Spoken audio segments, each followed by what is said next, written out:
Now to that string of deadly storms or tornado touching down on Ohio overnight, tearing through this shopping mall. As Houston recovers from that devastating flooding, authorities are still searching for missing people there. And ABC's Matt Gutman is in Houston for us this morning. Good morning, Matt. Hey, good morning, Robin. And also here in Houston, there are rescues happening. Just a couple of hours ago, I want you to see that car right behind me. It drove right in here. Rescuers had to pluck that man to safety, and it shows how dangerous this situation still is. Standing water and swift moving water right through the heart of the fourth biggest city in America and across the country. It's not yet over. It's on the ground.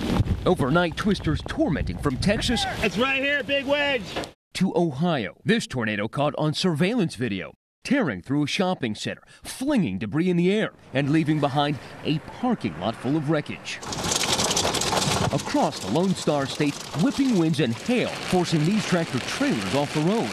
In Dallas, lightning illuminating the night sky. At least 11 people still missing along the Blanco River, including the 3 families who were inside this home celebrating Memorial Day when the house split, sounding like fireworks. The house hit a bridge and it took the top part of the house off. The house just basically splintered. Jonathan McComb, the sole survivor so far, pulled himself out of the water at least 9 miles from the home. His wife and 2 children still missing. I think recognizing with what's happening with the weather, we all know and we have accepted that they're gone. The McComb's golden retriever, Maggie, found dangling in branches 3 days after the ordeal. At its peak, the river's devastating waters racing at a rate of 223,000 cubic feet per second. That's more than twice the volume of the waters at Niagara Falls. The river swallowing anything and everything in its path, including dozens of homes. At least 1,400 damaged.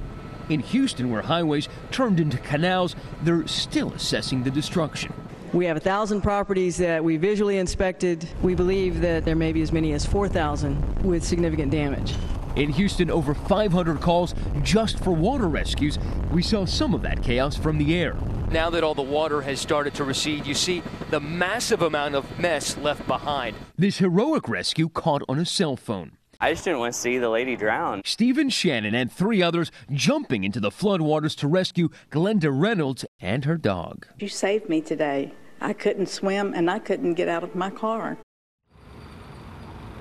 With so much of this city underwater, even once all this water recedes or begins to evaporate, this is what it leaves behind. We saw this from the air. This is what it looks like from the ground. This very smelly, nasty stuff. But cleanup here is going to take a very long time, Robin. It certainly will, Matt. I want to ask you about those electronic monitoring systems that many of us have on our cell phones. Did they work?